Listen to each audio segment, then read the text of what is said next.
ang mga dagko nato karong mga manok guys, medyo nagkajutay na jud kini sila karon kay ato nang gihinay nato dispose ang mga laki.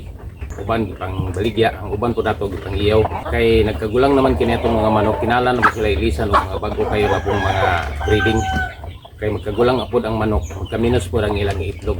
Pero sa pagkakaroon upan maepektuhe ang ilang mga itlog sa ato sang gi-continue sa nato sila og alaga nato ni sila kay mayo pa man ang epekto sila pag itlog, pero adto jud ni silang paingon sa magkaminos ang ilang mga itlog. O nga kinala nang ato jud ni silang ilisan og mga bago.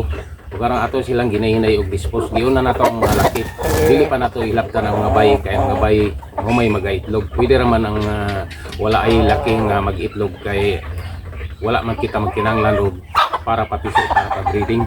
Pero magkinahanglan gani kita para pa-breeding nga piso. Kinahanglan jud kita laki nga mga manok kay humay mo hatag og similya kanila ug makapahimong papiso sa atong mga itlog kanila sa mga bayi.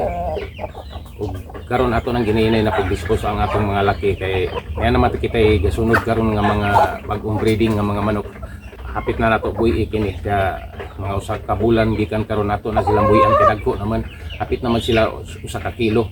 O ato na silang nakalayaw na sila diri sa yuta sa gawas kay kinahanglan jud nga mainitan pud ang mga manok. Kinahanglan jud sila makatagamtam sila init sa adlaw. Inyo na siya na guys, basta ang manok kay nimo kagulang na kinahanglan jud na imong ilisan pug mga bag-o nga mga batan-on.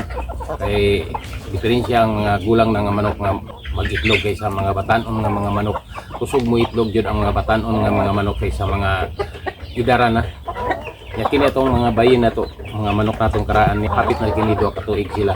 Ug pagka 2 ka tuig ug tunga ngadto sa 3 ka tuig, minus na ang epekto sa ilang pagpangitlog.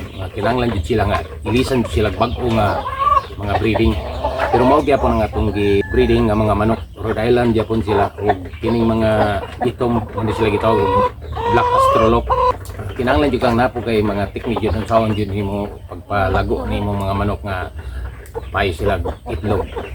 Kay kun magpaturagas ra pug ka og timan nili ug wala kay mga ideya dili pug ka produkto og daghang itlog. Kini atong mga manok aton silang gipakaon og mga liing mas para jud ni pagpaitlog.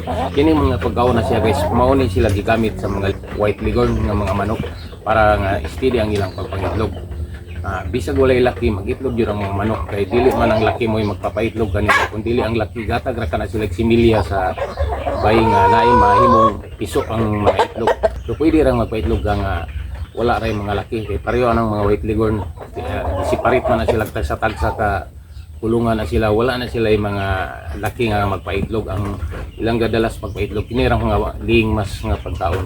Mo ni sinungdan nga ang atong mga manok. Nagkajutay jud sila kay ginahinay nato sila dispose kay kinahanglan nga moilis na kita mga bag-o karon og naa naman kita gasunod na nga atong buloy nato.